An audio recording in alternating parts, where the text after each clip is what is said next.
What you know about empathy is misguided. After over 2 decades of work with the most challenging demographic in the world, I've come to a conclusion. The conclusion is that empathy is a skill that we need more than ever in a disconnected society. I remember in 2017. In 2017, I had just coming off winning the Teacher of the Year award. And in October of that year, a knock at my door led TJ to my room. TJ was brand new in my classroom. He was the kind of kid who had bright eyes and was ready to take on the world until he needed to do something. You know the person in your life? They have all of the energy in the interview. They have all the energy when they first meet you, but when it comes down to actually getting things done, it's hard. I remember one particular day, TJ had something that he had to do in front of me. I think it was a test. And I handed the test out, and he put his head down. And I walked over to him and I said, TJ, I know that the results of this test may not be in going on your greatest hits list, but I'm looking for a little bit of perseverance. If you can't give 100% perseverance, can you lock in with 20 just so we can get started? Because perseverance isn't about finishing, it's about starting. TJ looked up at me and goes, I got you, Mr. Cope. And what do you know? He finished. Put your right hand over your heart if you feel like the world needs more empathy. Now raise your left hand if sometimes it feels like empathy is heavy. To implement empathy without heaviness comes from the source of the definition of empathy, which is how it's described in the dictionary. Dictionary definition of empathy is this: empathy is the action of understanding, being aware of, being sensitive to, and vicariously experiencing the feelings, thoughts, and experiences of another. That's heavy. Vicariously experiencing. The most common understanding of empathy is just take someone else's perspective. But how can I take your perspective if I don't have your lived experience? Humans are wired to connect. From the very beginning of when we were born, we came into this world screaming and went skin to skin with our mother to begin what I like to call the wiring of your empathic nature. Everybody's heard of the stats that are out there about how humans, and Americans in particular, are becoming more and more disconnected. There's a tragedy of isolation taking place in our society today. So what can we do to connect with intention? Human beings are wired to connect, and it manifests from the earliest of ages as what I call your empathic nature. If everyone was born with the same thing, depending on how you were raised, is going to determine your empathic nature. Some people in this world have what I like to call an underdeveloped nature. You know those people. They may have been raised in a family that just had logistics in mind. And they grow up, and in challenging moments in the workplace or in life, they're known as jerks. On the other end of the spectrum are those who have an overdeveloped empathic nature. They're the ones who, in challenging moments, thanks to their survival skills, but once they become an adult in their challenging moments, they get labeled as sensitive, or have you heard this term, empaths. And the challenging part about wherever you fall on that spectrum is that if in challenging moments all you have is your empathic nature wherever you lie, what you think is empathy is likely going to be sympathy. Empathy is a skill. Sympathy is an emotion. Sympathy is driven by emotions, which also means that sympathy drives victimhood. Sympathy drives resentment. And sympathy feels heavy because sympathy drives a power over dynamic rather than a power under dynamic. Power to is what empathy brings. The skill of empathy creates the space for someone to see the value of change for themselves. That's power to. That's empowering. See, in Daniel Pink's masterpiece, Drive, the secret to what motivates us, he talks about the number one variable that drives human behavior. That's autonomy. Autonomy is my choice, my way, my time. I get to choose change for myself when I'm ready. But we've all been there where we're stuck. We don't know what to do, and we don't even know what change looks like.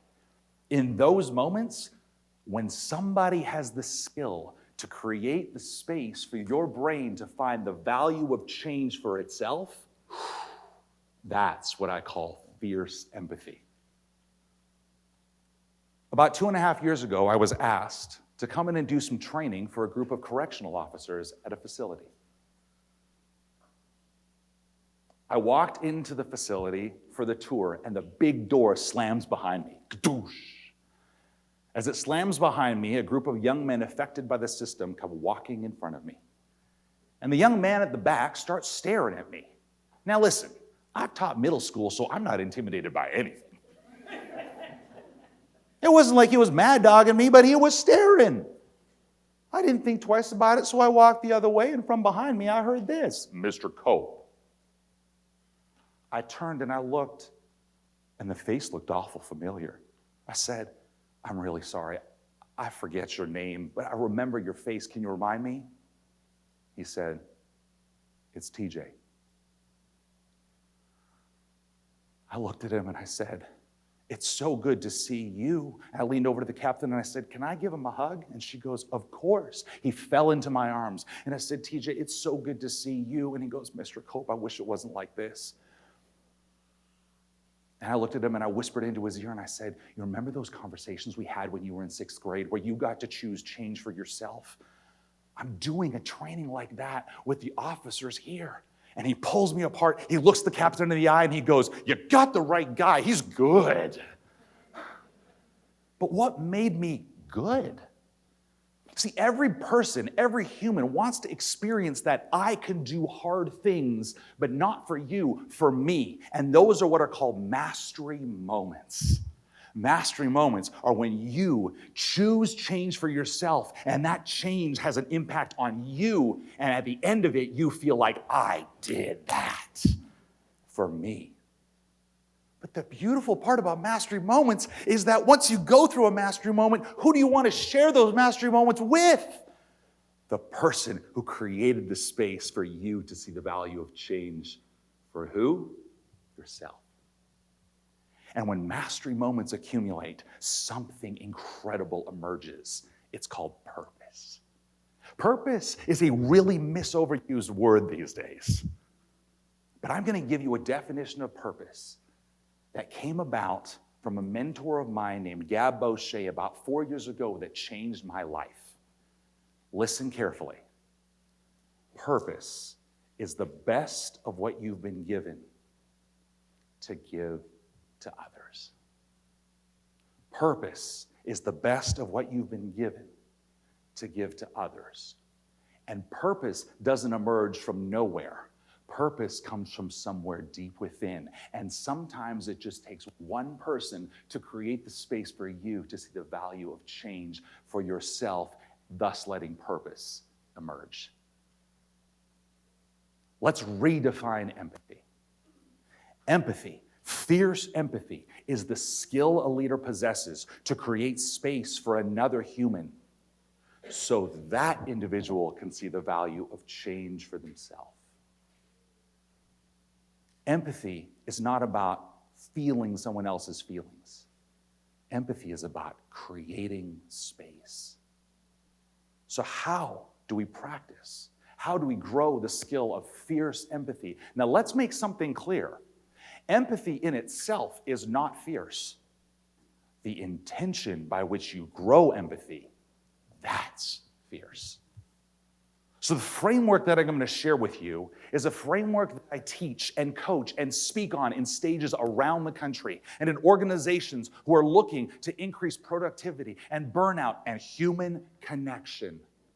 It's what I call the cargo model. Cargo is very different than baggage. In a challenging moment, don't nobody want your baggage. It stinks. And it's part of who you are under the surface without intention. There is a multi-trillion-dollar industry designed around delivering cargo with intention from one point to another. So let's talk about, in a challenging situation that's full of emotions, how do we move from our empathic nature by which we're going to give sympathy to an intentional design of cargo of fierce empathy? Start with connection. The first question we ask ourselves is, how do I connect with this human? Mama was right. It's not what you say, it's how you say it. And I can't tell you what the exact statistic is because different studies say different things, but it's 50 to 90% that say it's not the words you say, it's how you present them in your body language. How are you going to connect with someone? Because the affective filter that needs to come down starts with human connection, because that's how we're wired. But then from there, we have to ask ourselves, how are we going to hold ourselves accountable?